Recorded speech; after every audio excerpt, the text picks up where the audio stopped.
Hello and welcome to the Untitled Anarchist Seagull Channel's Saturday Night Chill stream. Just get started and play a little bit of Geoguessr to get things rolling. Okay. Treadwell. This has a distinctly... Let me see. Herne Bay Little Theatre. Okay, I know exactly. We're in Kent. We're in Herne Bay. That is right by Barnstable. Or Whitstable.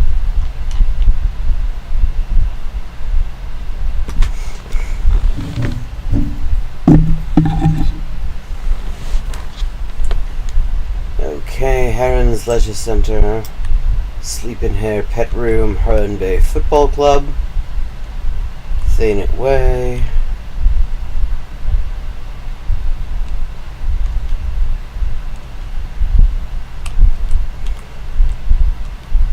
okay, the Ship Inn. Let's see if we can get a street name or something a little bit more precise. But we are definitely in Herne Bay.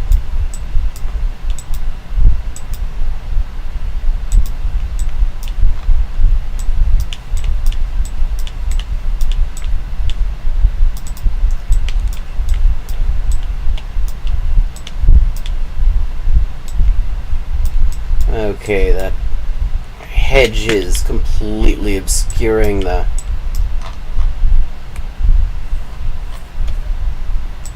street signs. We're going to have to move a little bit further and see if we can find something legible. Leeville Drive, and what's the cross street?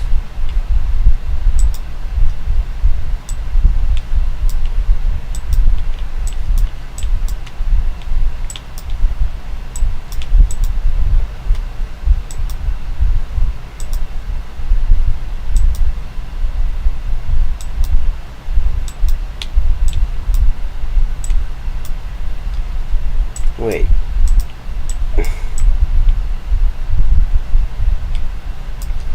No name on the street?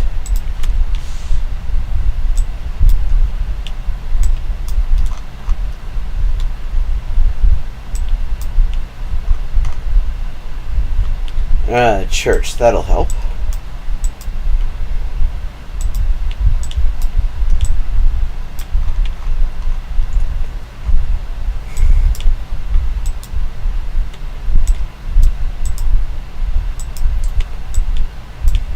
Give us a sign here. Like a literal sign. Just something that has the name on it. Okay, it's a Catholic church in Herne Bay. How many Catholic churches can a small place like Herne Bay have? Invicta Roofing. Penfold's Reptiles. St. Peter's Church. Is St. Peter's Church a Catholic church? I'm wondering.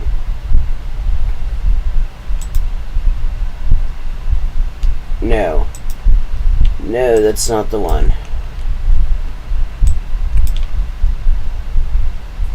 Test Tube Tutoring. Lost Town. Poorly PC's cute name. Cobb Business Services. Herne Bay High School.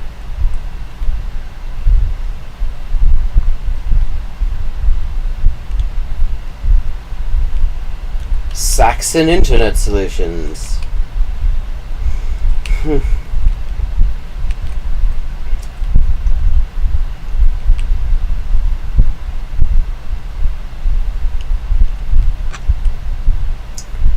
Hilltops Cattery. East Kent. The Pet Room, Herne Bay. Herne Bay Sailing Club. Bloody hell, where's the Herne Bay Little Theatre that's by the Catholic Church, for fuck's sake?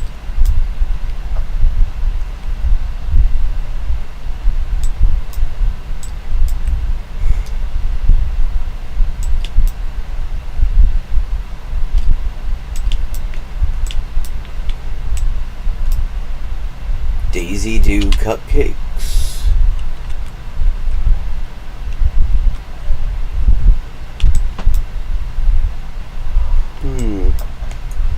Herne Bay Bowling Club. Come on, Herne Bay Little Theater.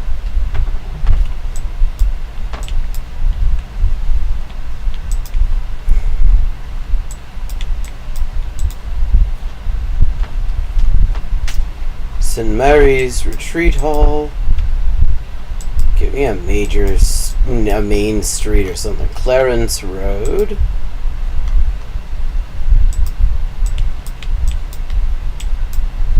Let's just keep clear for emergency vehicles. Bloody useless. Lazy Days Guest House.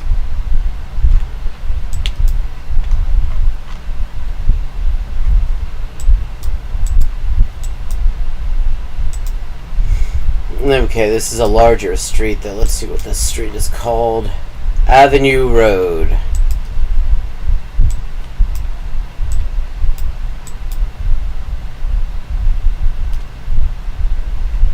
Bullockstone, Thanet Way, Seaview, Margate Road, Reculver Lane, Brook Lane.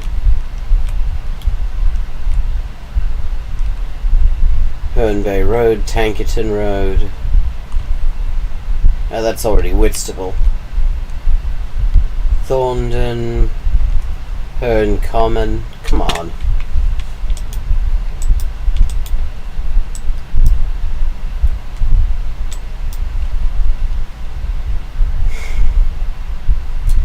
Western Avenue, Seaview Road.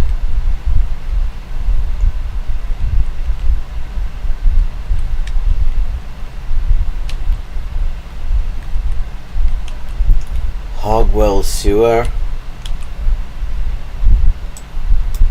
Oh, we're already out of Herne Bay.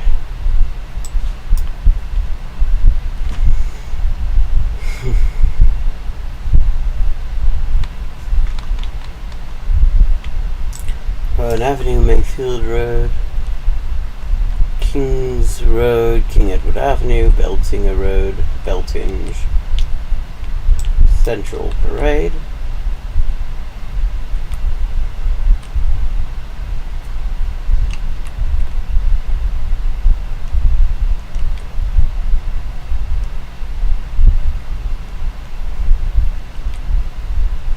Ah, come on.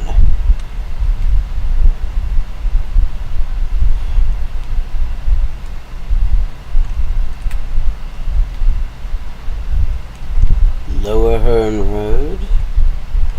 Avenue Road's gotta be around here someplace, don't it?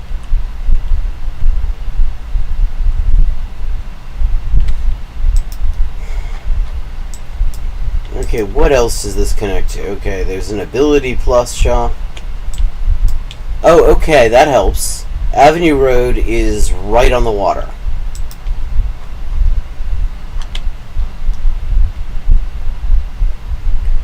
Albany, Spa Esplanade, Western Esplanade, Carlton Hill, C Street. I mean, wherever Avenue Road is, it's in Herne Bay, which is small, and it is within sight of the water.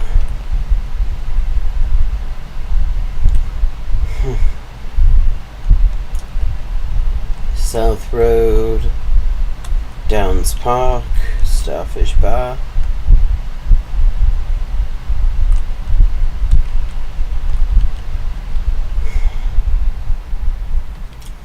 The Downs, Reculver Drive, Reculver Road.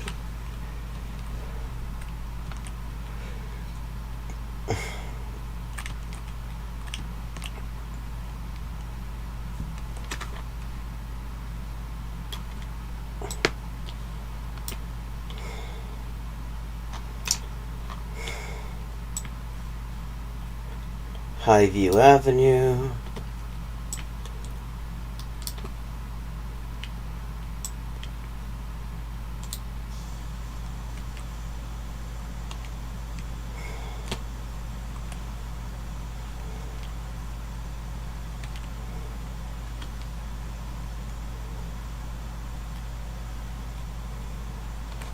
Pip the Magic Clown. Lonsdale. Highview, Harcourt. Esplanade. Come on, where's Avenue Road? There isn't all that much space it could be in. It has a direct sea view, and it's in a very small place.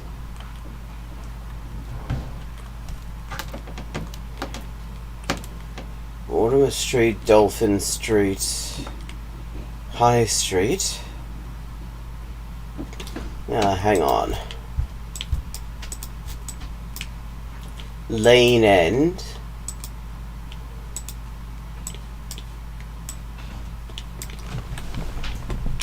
The Broadway. Okay, so Avenue Road connects to Lane End and the Broadway. And it's all someplace.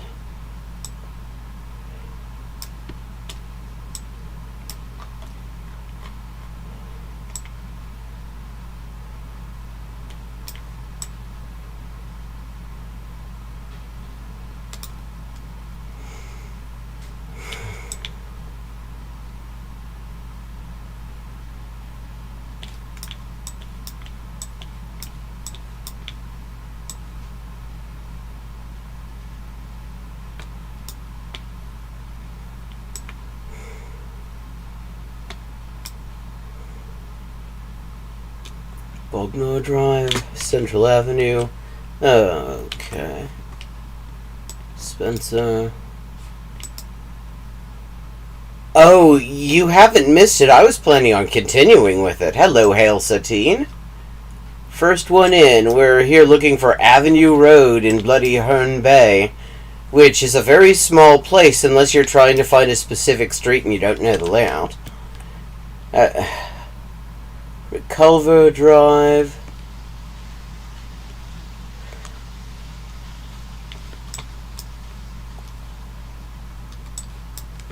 Oh, bugger it. We're going to go with an approximate.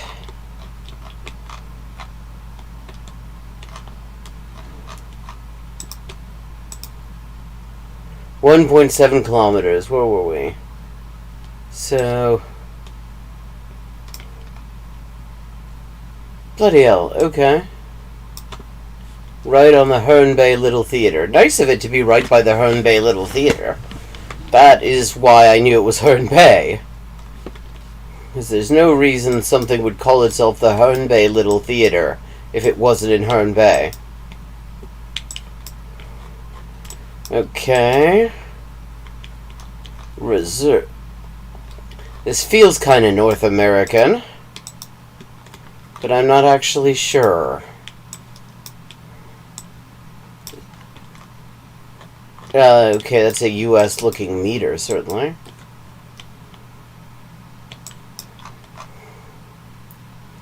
That is a North American looking mailbox as well.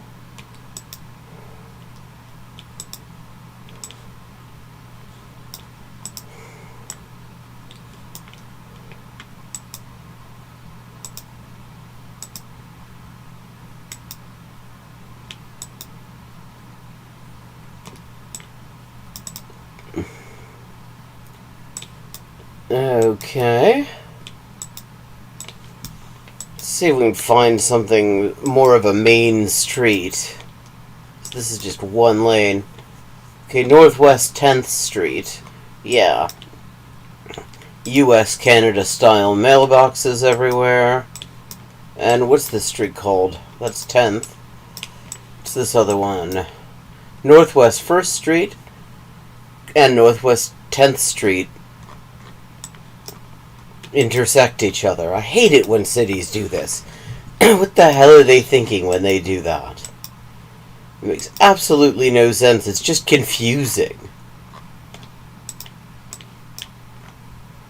Speed limit. Okay, we are in the US. How are you doing, Hail Satine?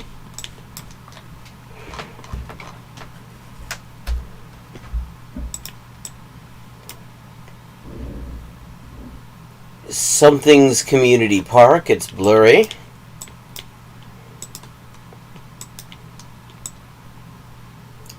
Roy Park, Stigler Athletic Complex, and dead end. Okay, let's get away from the Stigler Athletic Complex and see if we can find something a little more indicative. I mean, we've got the country, but the trouble is this could be anywhere. I mean, this is like every fucking suburban neighborhood in the U.S.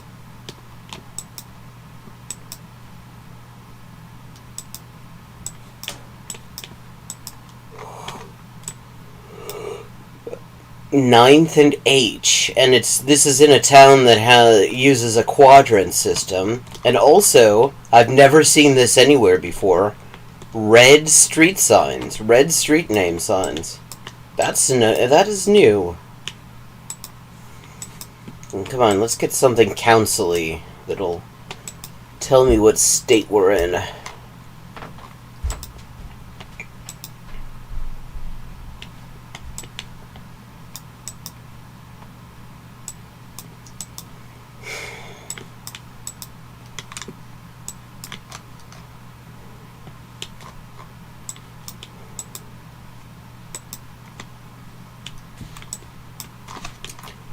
$918. That area code does not ring a bell.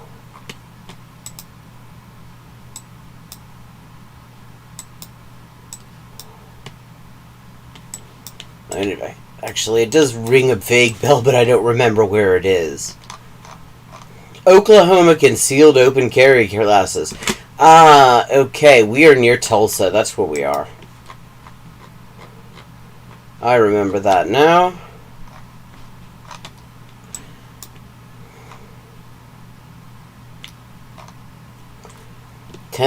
Northwest 10th Street and Northwest 1st Street.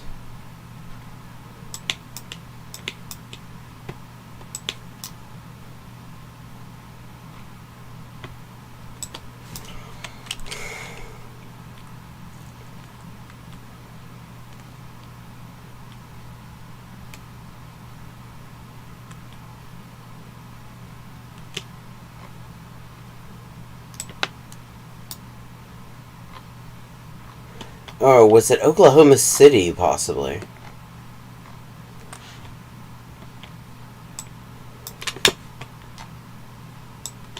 Yeah, no, it's Oklahoma City, not Tulsa. Okay, 112.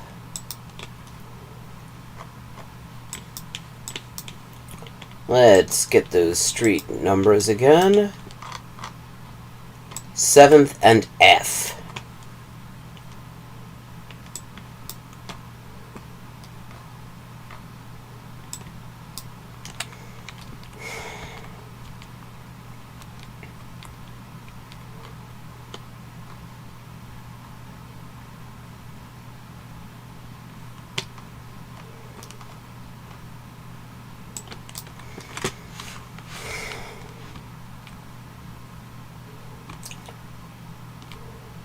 '88th, 43rd, 12th, Northwest 7th.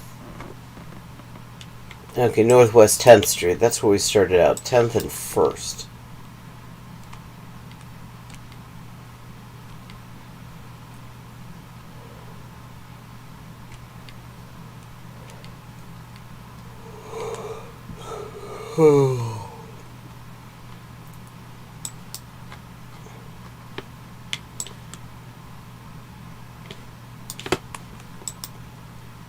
Yeah.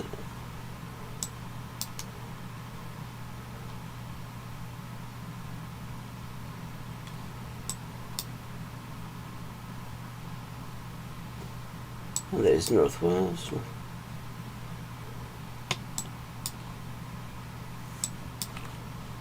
Seventh and Blackwelder, Indiana.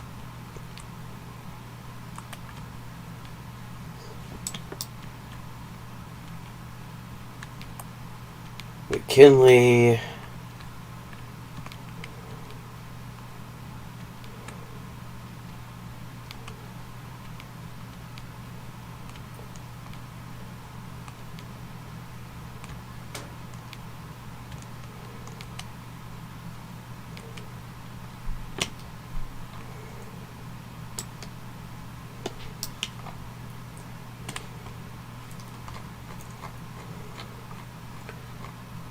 Must also be... Tulsa does not seem to be a quadrant-type city. I don't see any northwest.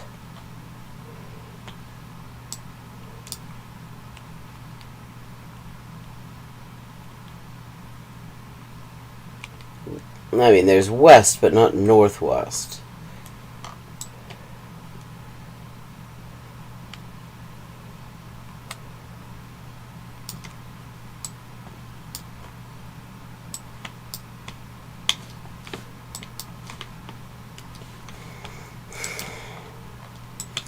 Let's see if we can get more.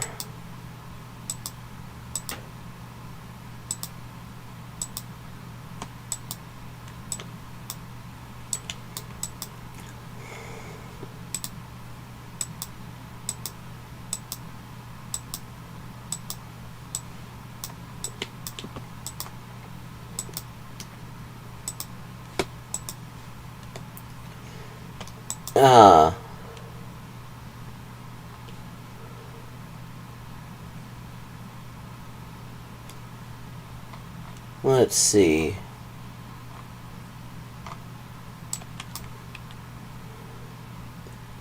Okay, there's north and there's west.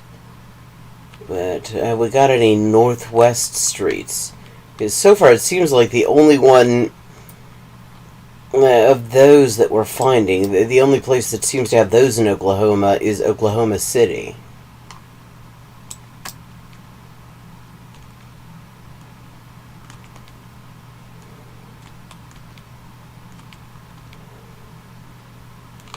Yeah, north, but not northeast or northwest. Okay, just gonna...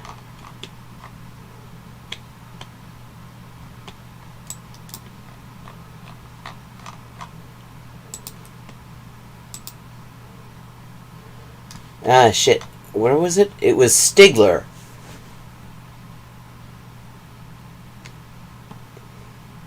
Miles away.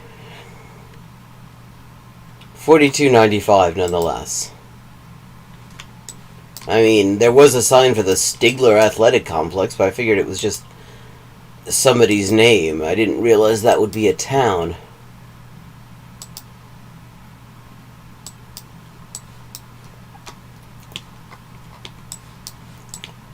Okay, we have scuffed infrastructure.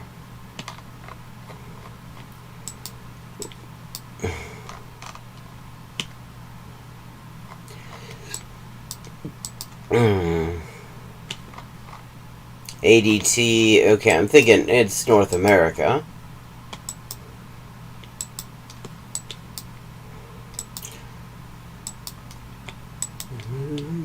Namuramyanum Imumen Ipsagi.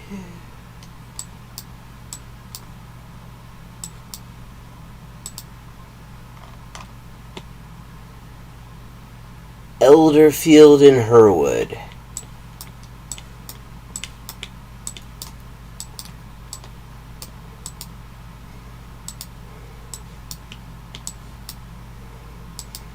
White signs. Okay, and we got palms. So, and the stop signs are on the left.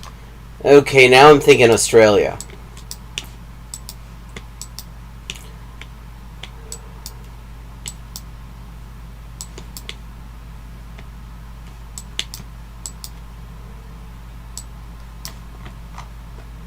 Yeah. That is not a North American number, phone number there.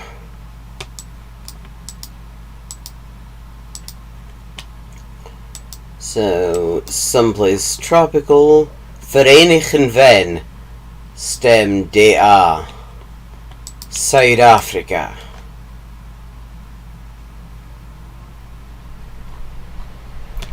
Okay, we are someplace in South Africa, I'm fairly certain.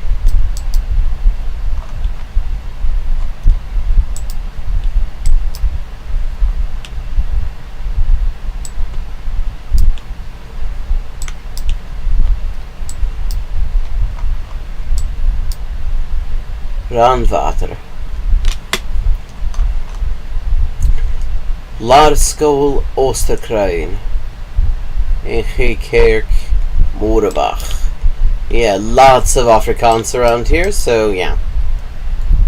And it's left-hand traffic. Yeah. Item Belichle. That is, if I'm not wrong, isiZulu.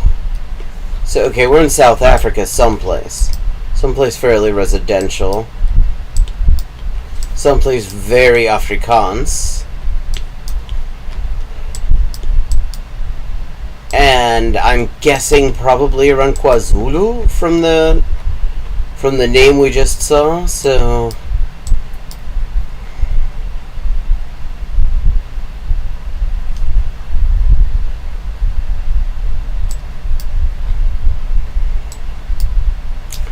Yangiko Urie Nageare Pyongyangita.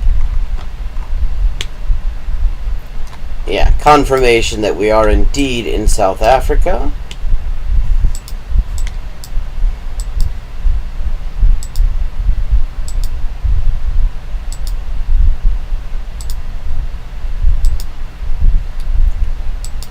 Okay. Awesome service.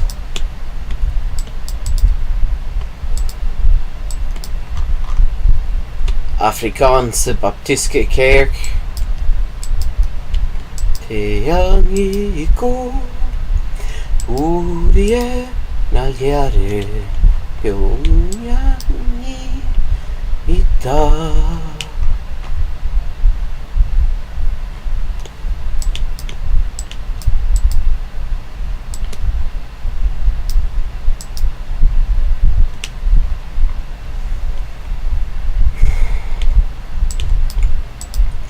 Okay. Well, give me something that actually tells me, you know, a city or something.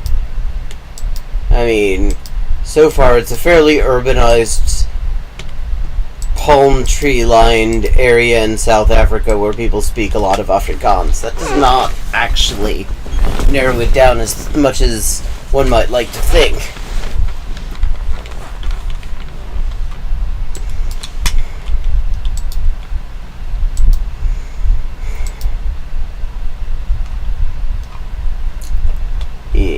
Izintos Nzeke.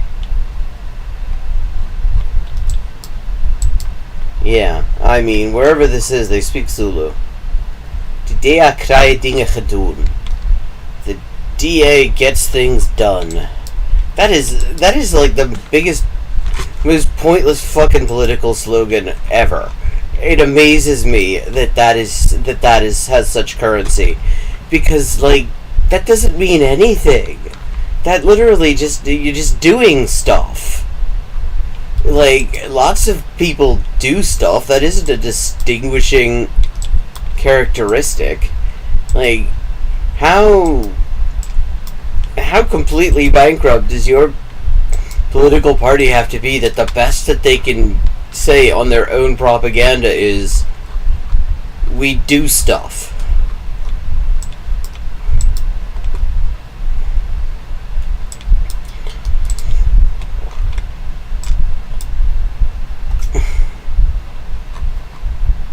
Okay. I'm gonna say it's someplace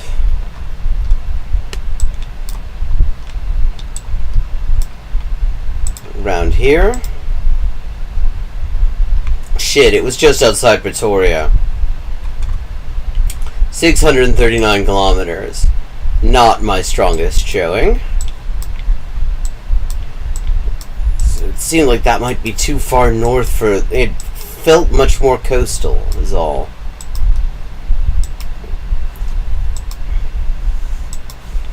Oh, hold on, that was a sign. Vermont 105 and Vermont 78. Yay! I love it when state routes have a junction. That makes my life so easy. 105 and 78.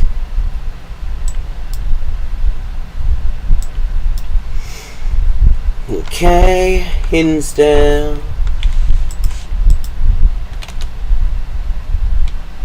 Making sure that Restream doesn't get constipated. 105 and 78. It's Vermont. There isn't that much Vermont. 105, 105 and 78. 105. That is what I'm looking for, right? 105. Vermont 105.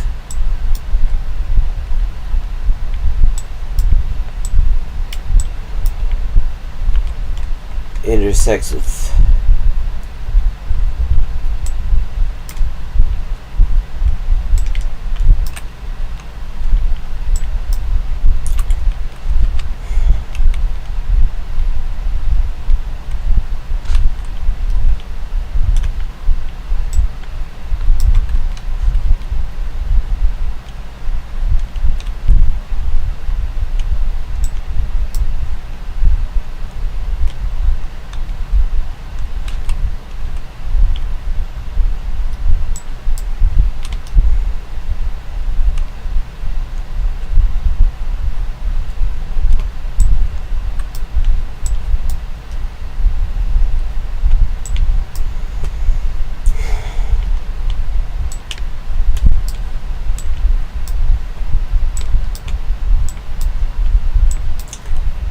come on. 105.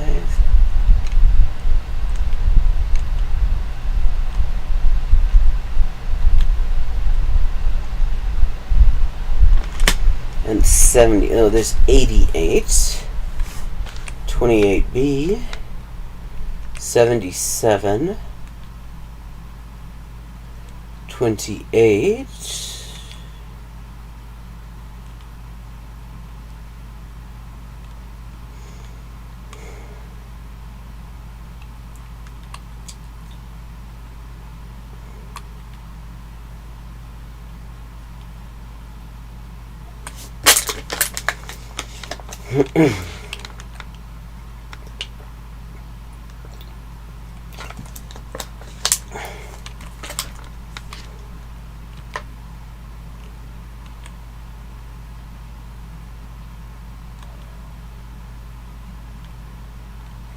$102.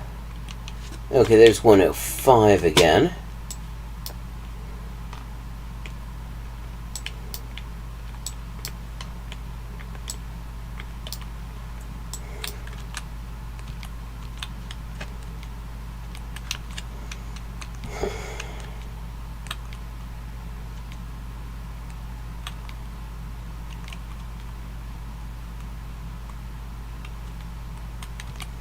Okay, that's 105 again.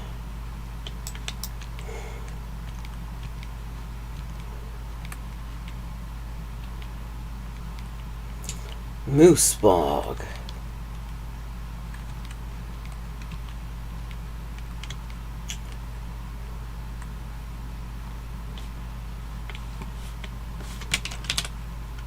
Hello, Adam. Good to see you. Trying to find the junction of... Okay. 78, Vermont 78, and Vermont 105. Found Vermont 105 and it doesn't... Okay, North Shelton, St. Albans, Ennisburg Falls, Sheldon Springs. Okay, place names, that'll help.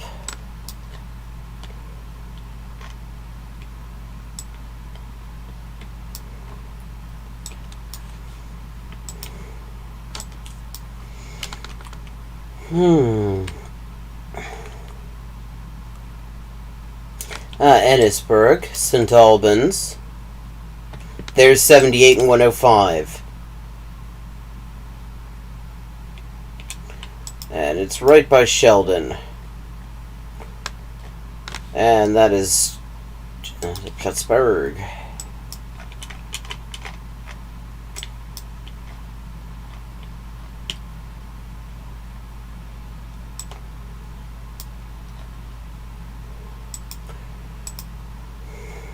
930 meters. This is why I like it when state routes intersect. And 5 of 5, and we are in the middle of the bush someplace.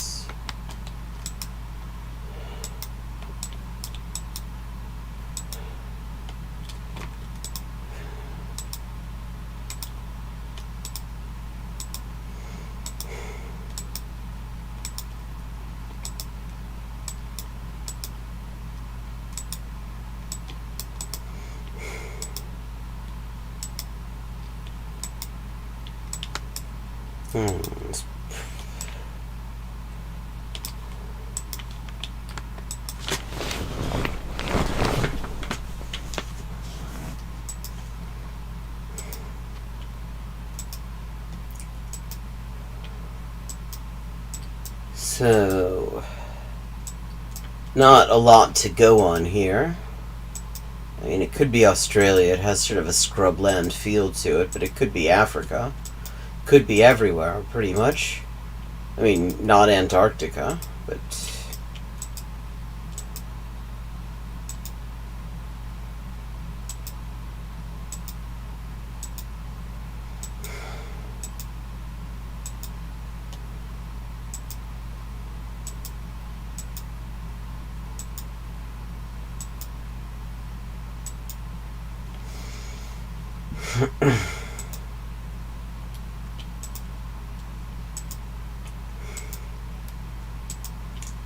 Is there going to be anything that gives me information that is decipherable to somebody who is not a botanist? Oh, no worries. It's been a long week in a lot of places. We had a good time anyway. We were looking at Has from Infrared, the guy who makes Caleb Maupin look, I mean, he's the Caleb Maupin associate who makes Caleb Maupin look like some sort of, like, fucking progressive by comparison. And also some of the PragerU's amazing children's propaganda. Okay, we got red clay. That could be Western Australia, but it's really, really green for Western Australia. Sure, that's not the only place that has red clay soil and this much sun. I've had a long week because I've been streaming a lot more than usual. I've been doing my Duolingo speed run practically every afternoon. Who yesterday we heard him say in one sentence that Nazism is a form of socialism and that being queer makes you Nazi adjacent. And he got that into one sentence, and it's like, wow. And I wasn't even shocked when I later learned that his political origin story is that he came out of the incel community.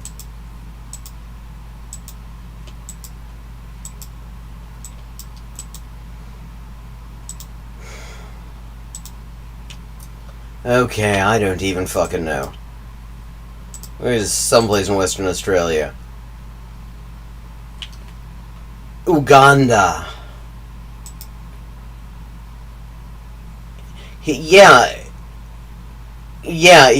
Okay. He said, see, somebody, it was the Ask Me Anything video. Hello, and what Jaguara, como estai? Hello, Phoenix Rising, welcome back. Somebody had asked him if he thought, like, LGBT sexualities were somehow transitional to socialism, and he said, actually, the opposite. The only socialism that he sees, non-cis-het sexualities moving towards is, and he said, Ernst Röhm's National Socialism.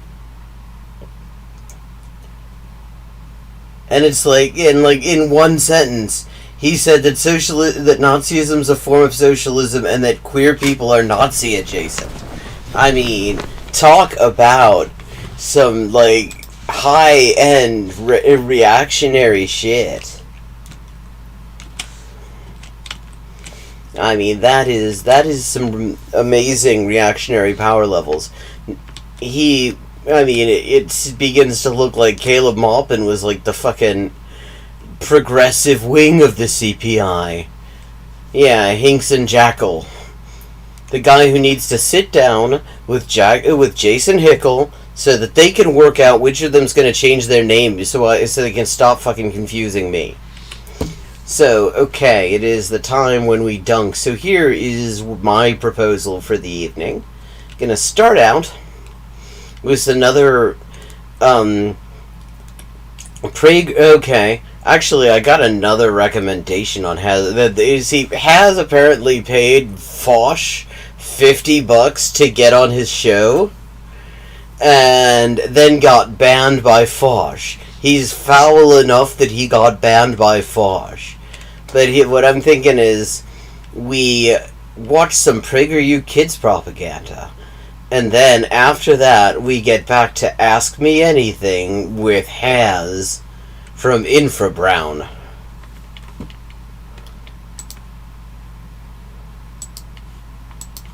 How's that plan sound for the evening?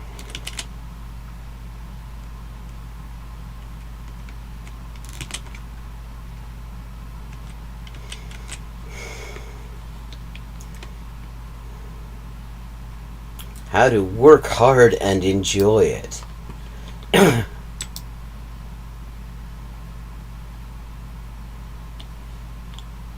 How to engage in a conversation with someone you disagree with. Yeah, okay, we're gonna learn from PragerU how to engage in a conversation with someone you disagree with, because they're so good at that. They're just such honest people. They just never fuck around with the discourse. Okay, here's something to watch with these the kids propaganda. These are so poorly produced that this banner on the bottom that claims that they're experiencing severe censorship, that's so severe that I can't seem to avoid them on YouTube. Often blocks the captions on their show. But okay, we gotta start out with the big band music and the film cameras that the kids love.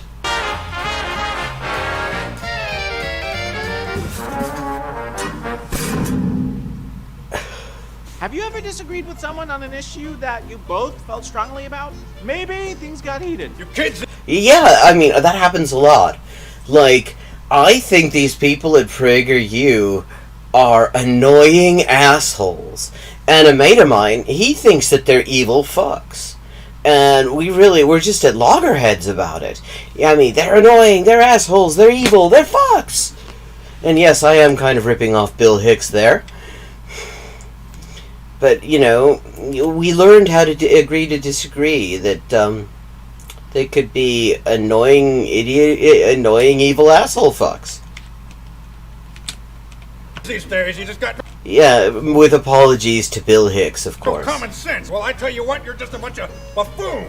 No, you're a buffoon. Or Wow, this is like the entire right-wing internet.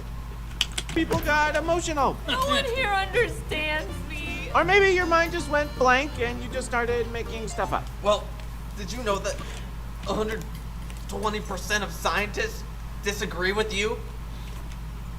Okay, they're just giving away their own fucking debate tactics.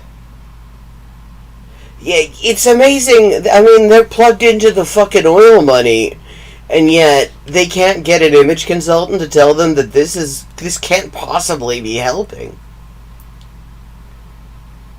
Like, because, I mean, here's the thing about this stuff. Like, literally none of these little sketches shows the slightest bit of empathy for the situation. It's like they feel a need to insult their hypothetical characters that they're using to make the point, even when the characters are doing the thing that they're saying you should do. Even if you're not on a debate team, odds are you're eventually going to have a conversation with someone with different opinions and views than you. Rather than rushing into an argument, today we're giving you 4 tips on how to handle yourself in a disagreement. Yep, here we go. Notice they completely obliterates the words "in a disagreement." Now, the next in our PragerU Kids Propaganda drinking game is there are 4 tips, supposedly. The question now, if it turns out that in fact there is not a single tip, like not a single thing that even by its own terms is a piece of advice on how to do a thing, even if it's bad advice, that's a drink.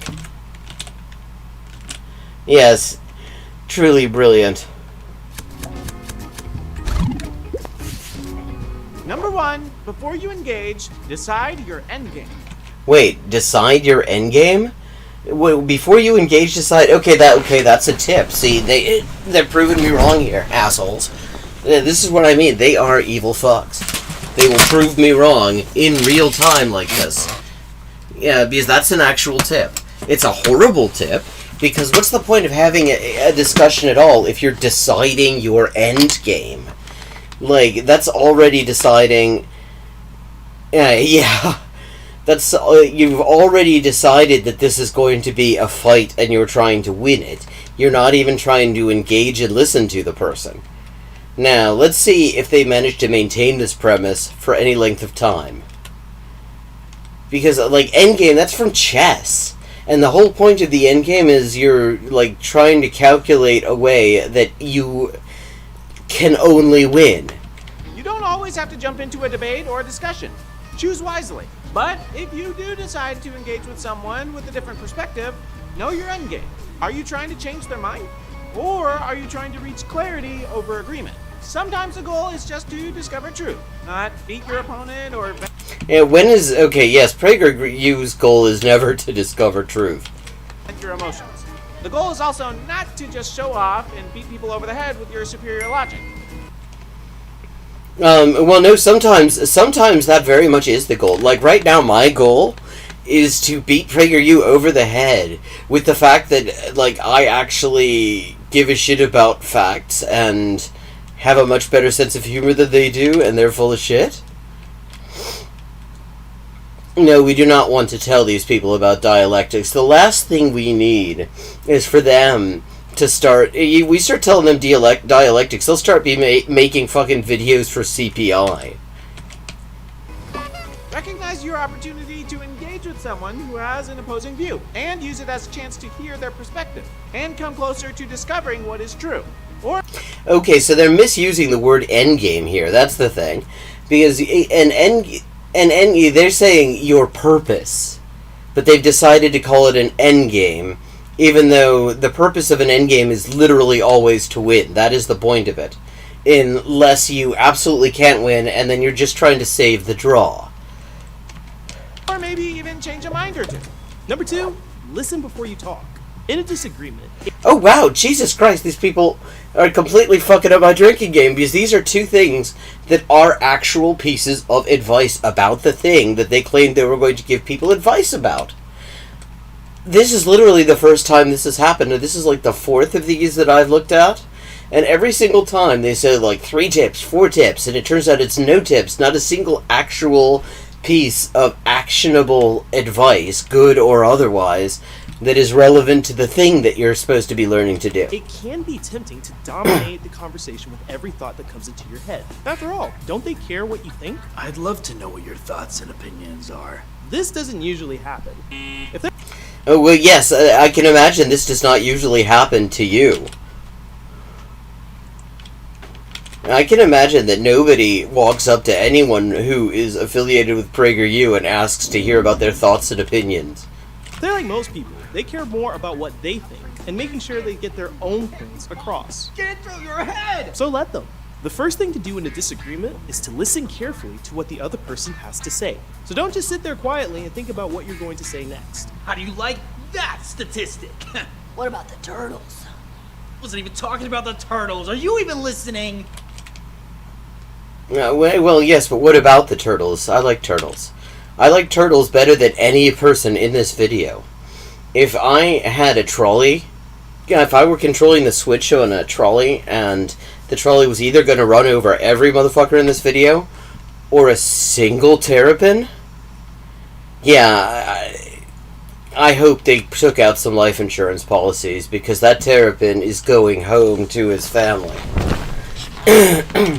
You will get a lot farther if you build trust with the other person and get a sense of where they are coming from. They are more likely to want to understand where you are coming from. Remember, you're trying to discover what is true, so there is genuine value in listening to their perspective. Well, it depends on whose perspective it is. Because, like, for example, if you're trying to discover what is true, one of the very first things that you could do is just sort of write off ever listening to fucking PragerU, because you can be fairly certain that whatever they say, it is not actually going to be You may particularly learn valid. something you didn't know. This means that you have to try to clearly understand the meaning of the words they use. Ask honest, clarifying questions like, So, what do you mean by that word? or, So do you mean to say that this is your opinion on the subject? when you've heard them out and you're ready to respond, it is also important to define the words you use. Why would the University of Maryland have anything to do with little terrapins? So they also clearly understand what you mean. So when I say this word, this is actually what I mean. Oh, I gotcha. Many times people argue God, I mean, the whiteness is blinding as well. Shit. I'm glad I found my sunglasses. They were, like, hidden in the most inaccessible part of under my bed. They fell down, like, days ago, and I hadn't been able to find them. And I am, like, blinded by the whiteness of these and people. to discover that they don't really disagree. They just mean different things. Yeah, you see, Jill, I have thought for a long time that it is a matter of time before he starts doing PragerU stuff. Because so many of his things, particularly when he starts talking about the fucking environment, it's the exact sort of points that PragerU makes. Infinite growth in capitalism is possible. If you think that fossil fuels are a bad thing and overproduction's a problem, you must want to have anarcho-primitivism.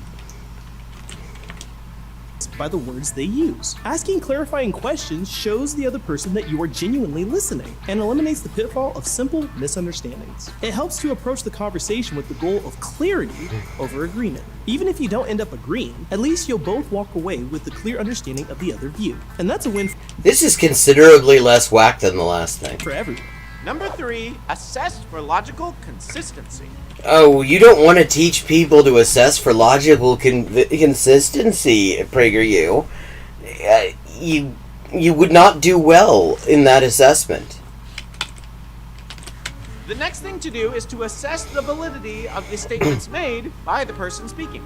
If you're not sure if something that they've said is true or false, ask them how they know what they stated is true. Do not ask in an accusatory way. Where's the proof for all those opinions you have, buddy? If they feel that you are attacking, Like, all of this, like, they're in all these sketches, it's like, everything, it's like a caricature, but it's not even a sympathetic caricature, they just all sort of suck.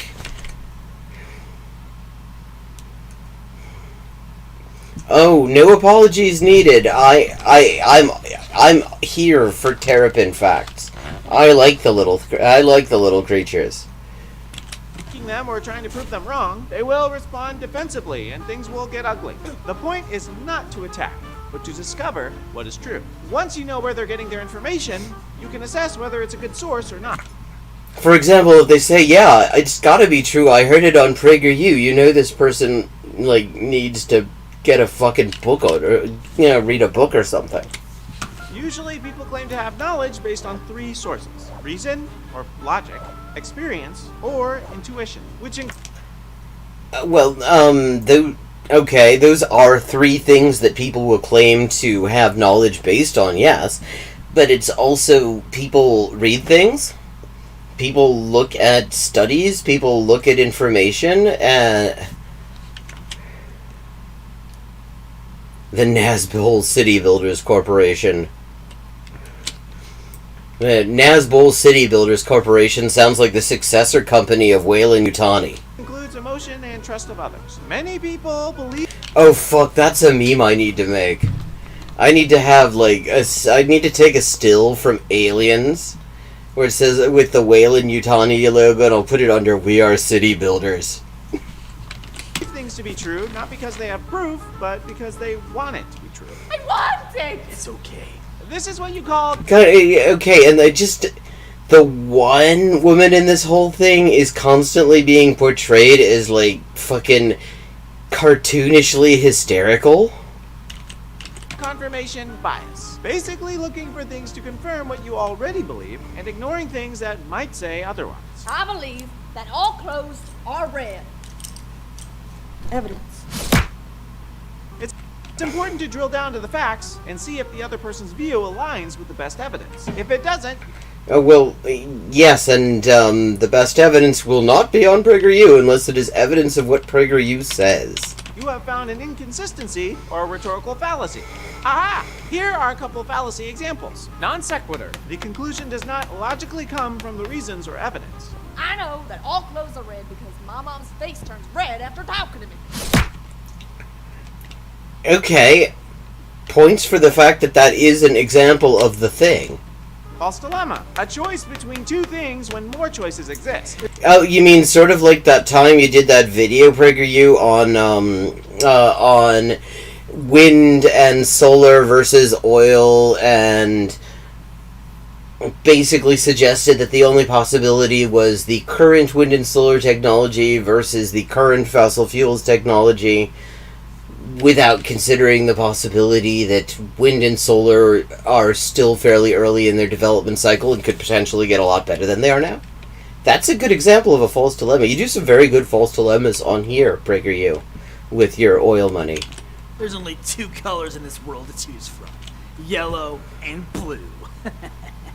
What about red? Where the hell is he going? That's not a color. These are not the only ones, but it's important to practice spotting these fallacies, not only to strengthen your own debating skills, but more importantly, to ensure that you yourself are not using them in your own reasoning. Before you well, we could put PragerU to the test on this, but that would actually be kind of fucking boring. engage in debate, make sure you can justify your own statements as being true and defensible. Which brings us to number 4. Number 4. Okay, this is the second time I've seen this. Like, the second half of the video, they managed to get their title cards to be above that fucking "We Are Being Censored" banner.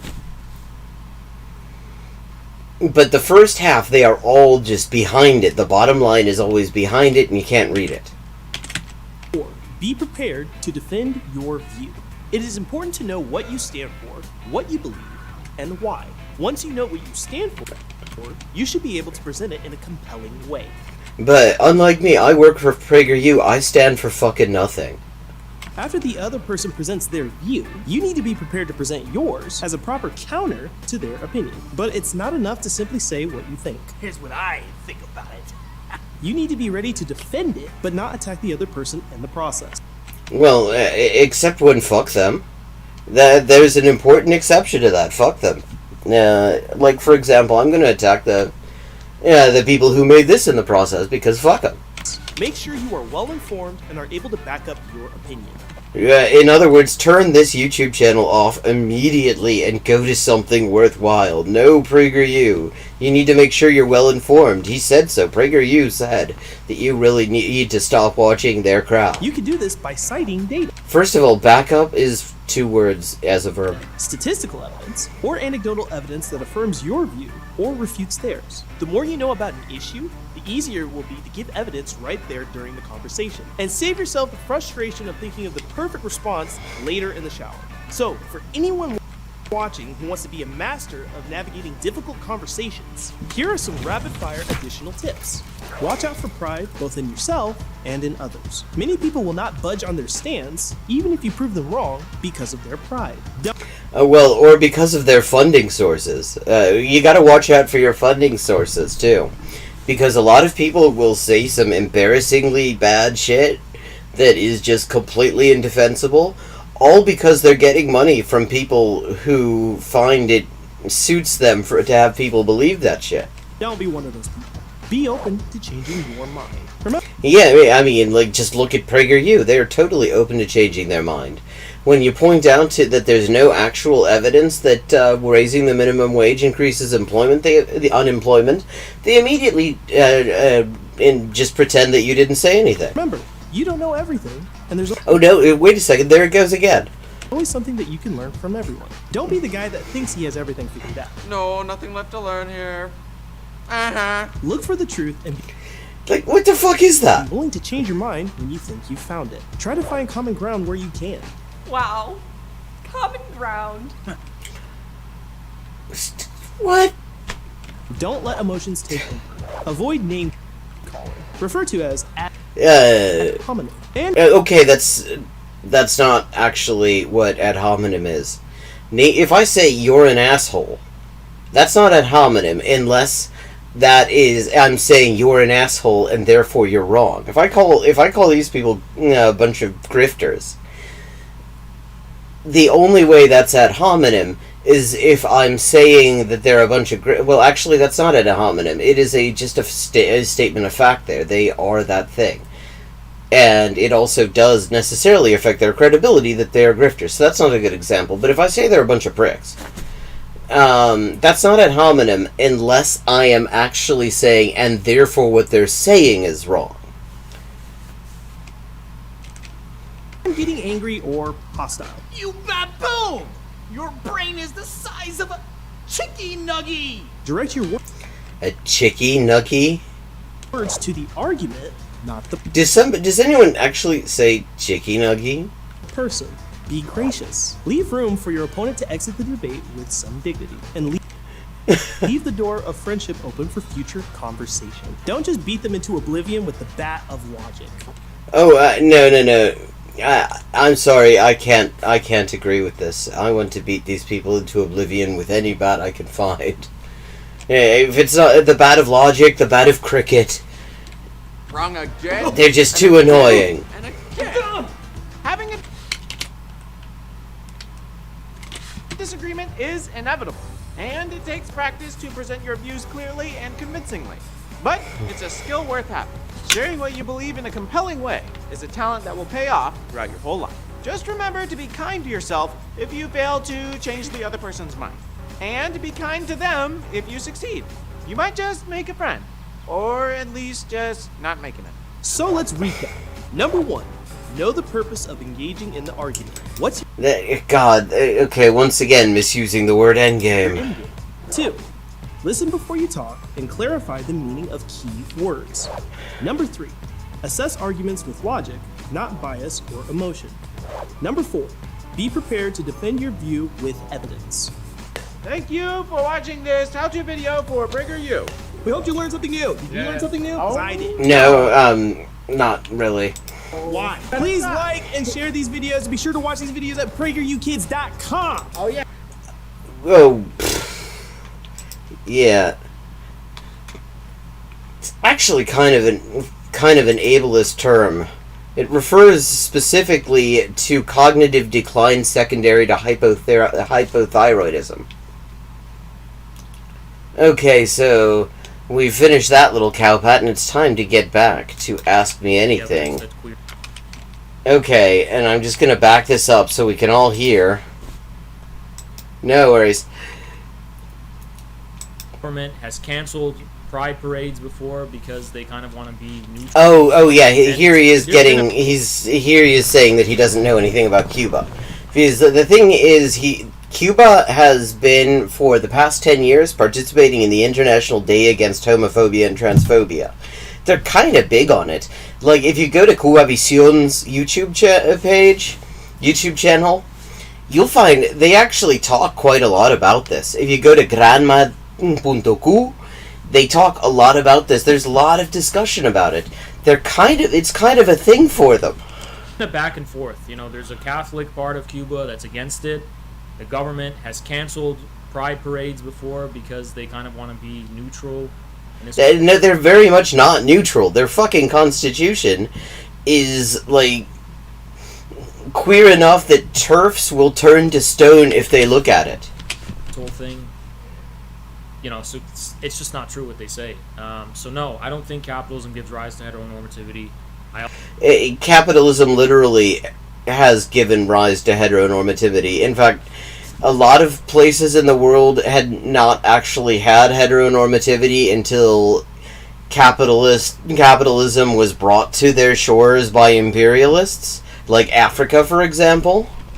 I also don't think there's any evidence that queerness points to socialism. Now, I do think, though...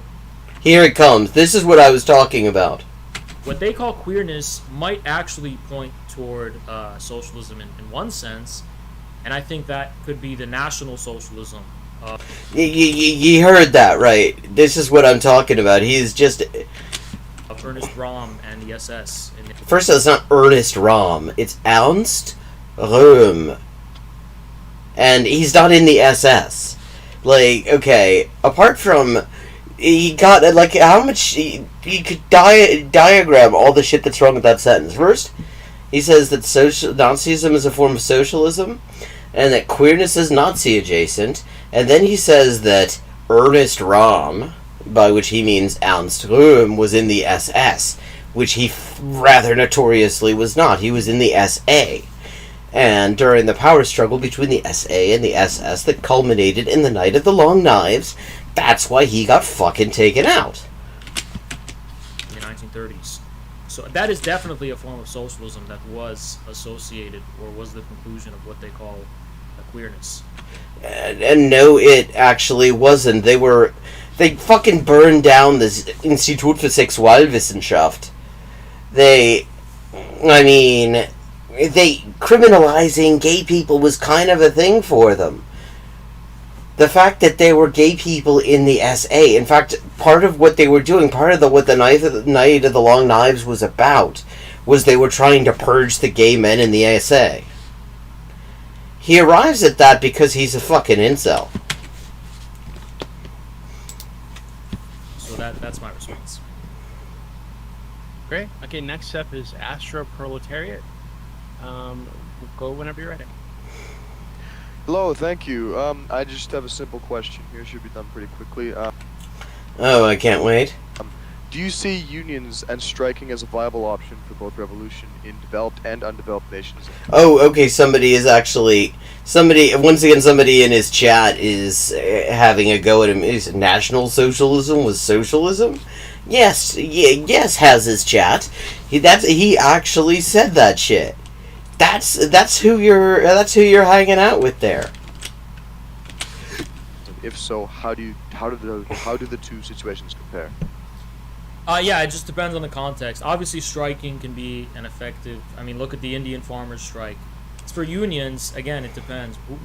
Unions are an institution, and they're an institution that is either hegemonic or counter-hegemonic. So in the United States, the Amazon Labor Union is a counter-hegemonic union. It's completely independent of the Democrats, or it was at least. It's completely independent of the established unions. It's a completely new union formed from scratch. That kind of places it. Well, okay, so this is a very black and white approach to it. Yes, I mean, it's more. It's not. You can't really say. I mean, with the exception of like company unions or what are sometimes called the Christian unions that are just literal scab unions. They're not. They're just fake. They specifically are created by companies in order to claim that workers already have union representation and prevent actual unions from being able to interact with them. It's more accurate to say that pretty much every union has both of those tendencies. You've got a bureaucracy that often ends up... I mean, once a union is well enough established, if it is a union that has an actual formal bureaucracy as opposed to being more of a workplace solidarity union kind of thing, then yeah, you're going to have like hegemonic tendencies in that bureaucracy because they're going to try to act legally and shit like that, but you're going to have counter-hegemonic tendencies on the shop floor.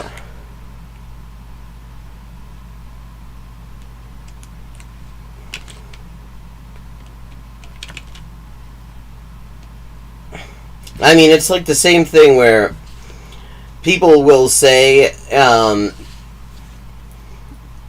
yeah, I mean, the whole just quality of this argument is painful. Strategically as a counter-hegemonic institution, whereas most of the big unions in the United States are hegemonic institutions. Yeah, if we just pretend that there's no conflict, like fucking the Teamsters, yeah, if you look at just the top bureaucracy, yeah, totally hegemonic, totally in tune with the capitalists, but there are tendencies within the union that is specifically trying to stop that. Same thing with, like, say, the teachers' unions in the U.S. I mean, same with pretty much any union you can name that's an actual legit union. So, you have to really evaluate the context. and I don't think there's a one-size-fits-all answer to this. But I will say that it's not inherently. He's making me seasick. You know, I don't know what the word would be. They're not inherently revolutionary or inherently even against capitalism or inequality. And how do you think it contrasts in both undeveloped and developed nations? I think underdeveloped countries, this is just a guess, random guess, Okay. probably have a union sector that is more new, right? And so it's basically probably has a more popular dimension to it, God, okay, he just does not know anything about this. Because, I mean, you look at the global south, the imperial periphery. Actually, their union movements are often at least as old as the unions in the imperial core. Like, I mean, the Chilean unions, for example, go back to the late 19th century, more or less. I mean, you have actually union organizing against colonialism in a lot of places. Yeah, I mean, and a revolutionary would slap him in the face. That's kind of, that's what a revolutionary would do to him. He could just use a little bit of a smack. But, so you can't just say, oh, well, the unions are newer there. There's a whole different fucking dynamic of struggle going on there, because they're fucking, I mean, you have the colonization and the workers' organization against colonization in play all over the. Yeah, this guy. This guy is saying that the third world just got unions. They just found out what unions are. I mean, I'm sure in Cuba they'll be fascinated to hear this. I mean, first he tells everybody that Cuba's the Cuban state is homophobic. De verdad, es un ahueonao. No sabe nada de nada de lo que habla. I mean, it's like, because, I mean, you've got union organizing going way back in a lot of these countries, like, say, Korea, for example, again, because you have a working class struggle that was also a struggle against colonialism, and you get unions as part of an anti-imperialist struggle. Like Ireland, for example, another country mostly decolonized at this point, and there too, I mean, the struggle, the union struggle, the working class struggle, and the fucking struggle against British imperialism have gone hand in hand basically for as long as they've both existed. I mean, what he's saying is just such complete ahistorical nonsense. Oh, I mean, probably his line on the third world and anarchism is to say that there are no anarchists in the third world, that everybody in the third world is Marxist-Leninists.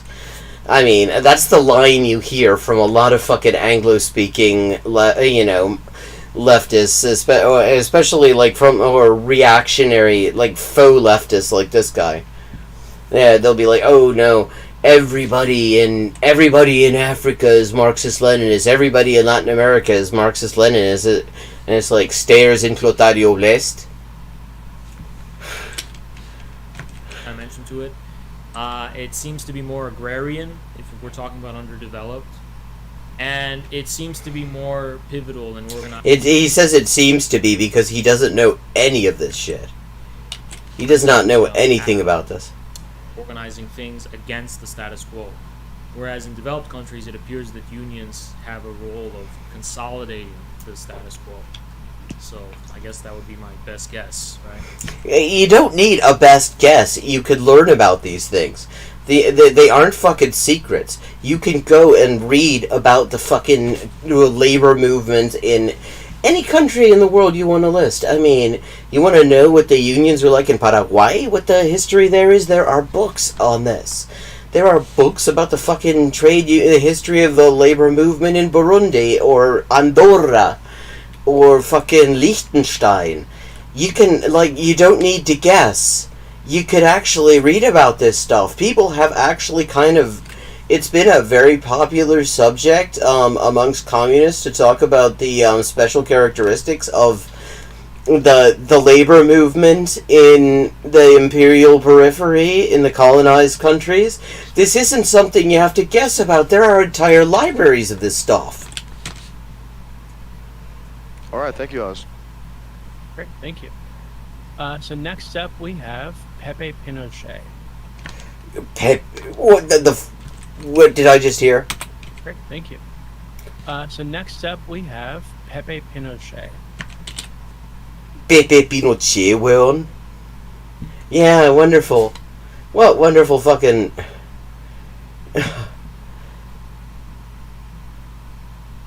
Now, these are the people who he hangs out with. Pepe Pinochet. Yes! Pepe, whenever you're ready.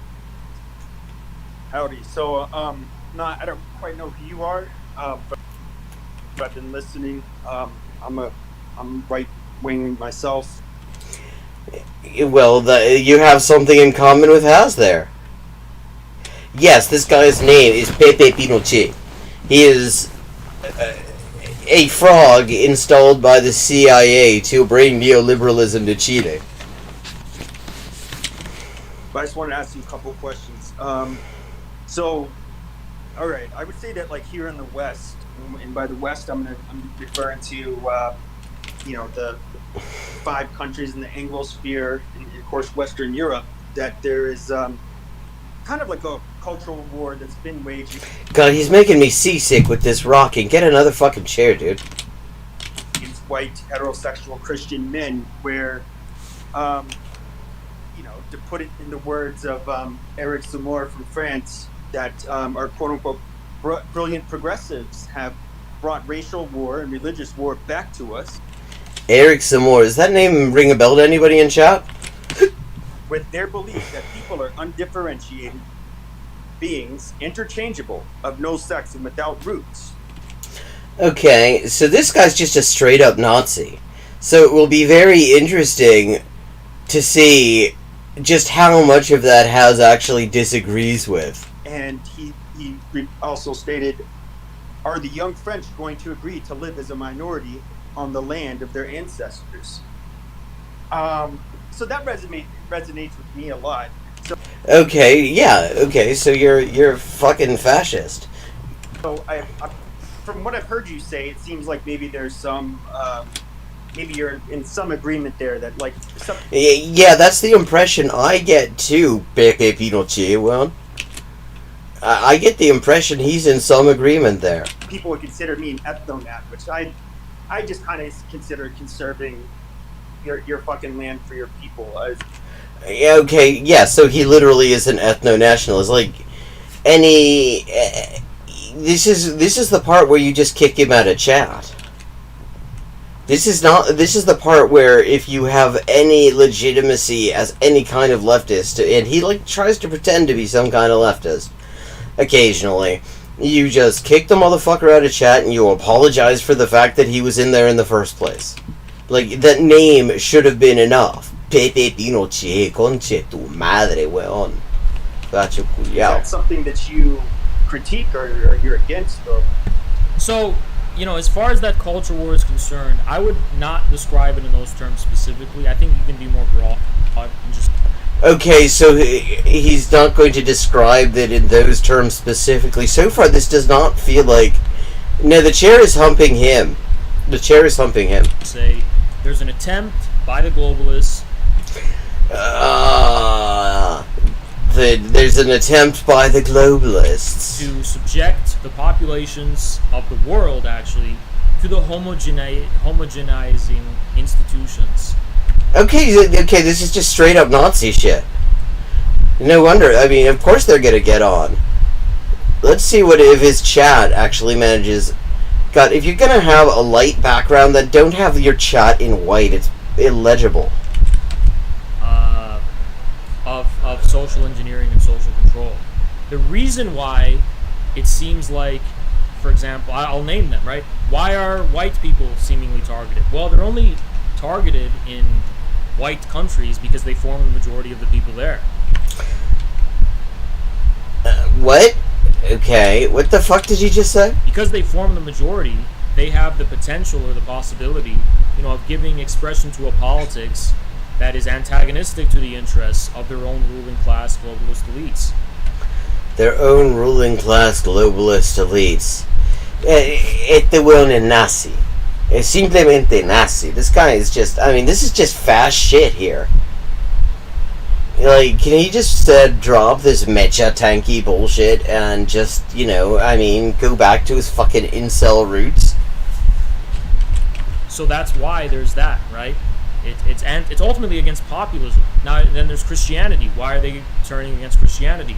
Well, because Christianity sucks shit. Christianity's been turning against most of us for a very long time. Like, ask a non-Christian what living in under Christian hegemony for the past couple of thousand years has been like. Hey, Shakespeare, good to see you. God, this thing he's like he's making Caleb Maupin look like some kind of fucking communist. This isn't a dog whistle. This is just like, this is the announcements. This isn't a dog whistle. This is a cadena nacional. Bando número uno. Yo soy super facho.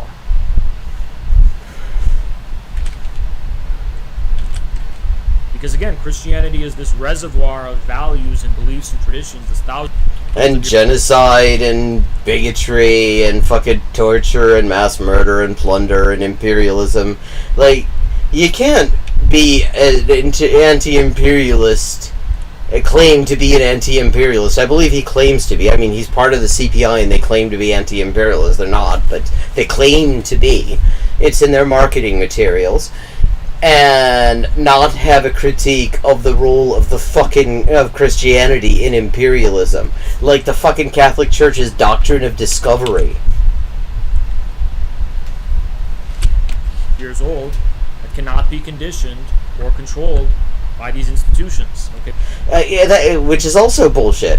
This is the Christopher Hitchens view of religion. The idea that religion is this thing that cannot be controlled by institutions. That's bullshit. You look at every religious institution, and they are and what they do at different times and different places is very much historically determined.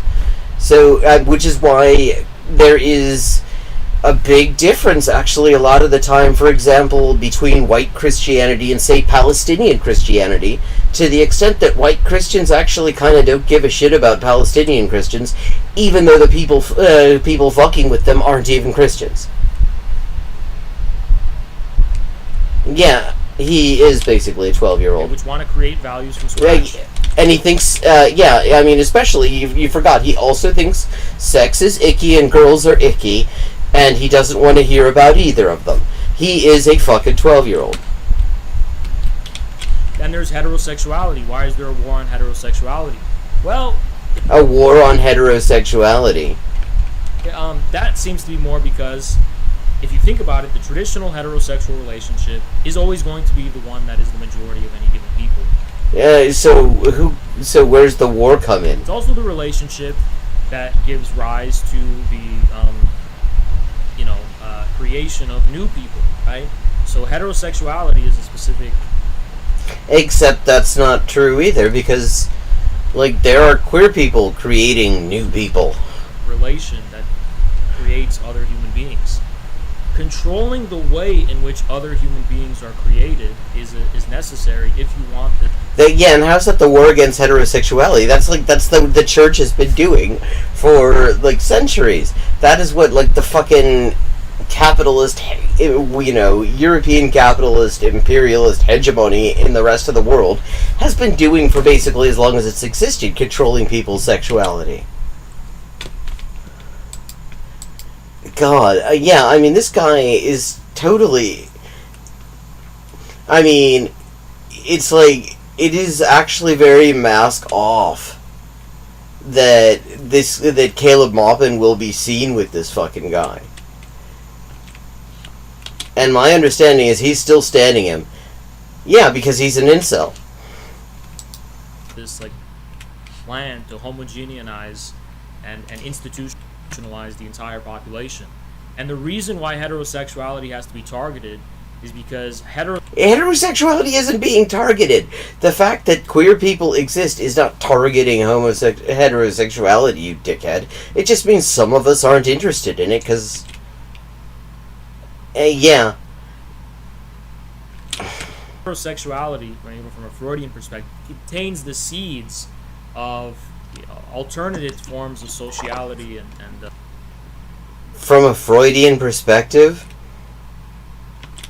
And culture, because it produces that family unit, which is it's the unit of civilizations. Okay, so whereas the reason they're promoting the unit of civilizations. I mean, again, this goes to what you. Hello, Rika. This is what Yaguara was saying yesterday. Is he goes?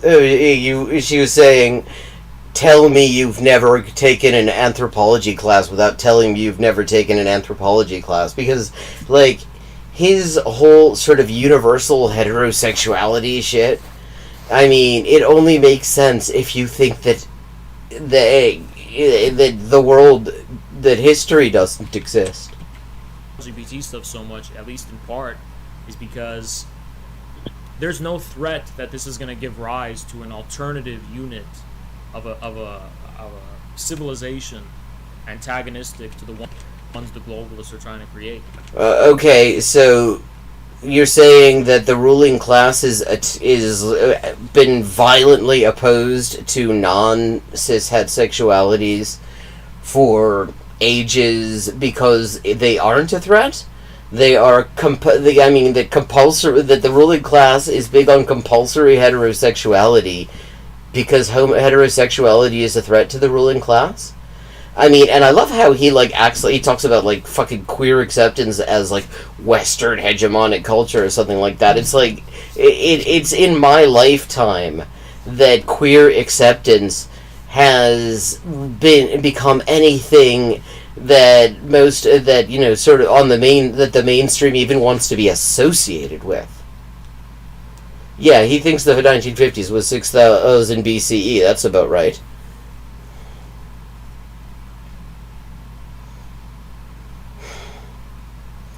I mean, because it is in my lifetime, and actually really thinking about it, really kind of starting in my early 20s, that there actually started to be really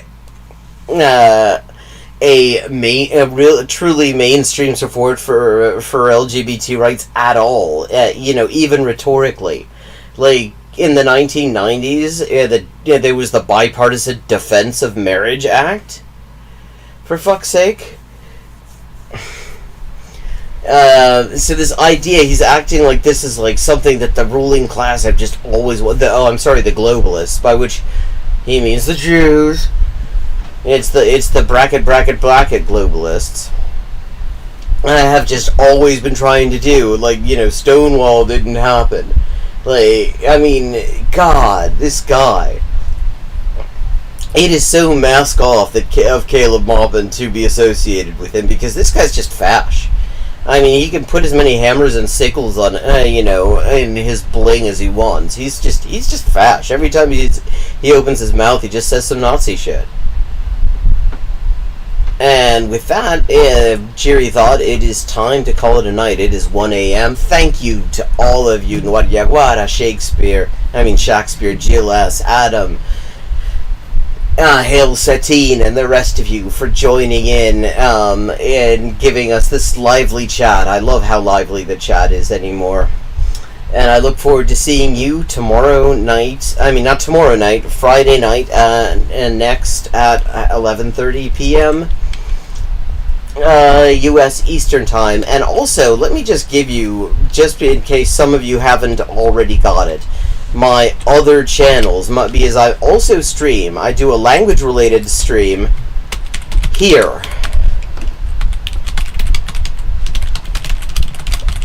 It's in chat. And on YouTube, let me get the channel, let me just get the channel link, so you can all get, I've been speed running Duolingo lately. And so in the afternoons and sometimes late at night, you can find me here. I'll be speed running Duolingo. We'll have a good time. Good to see you all. Have a good night. Nos vemos. Ciao.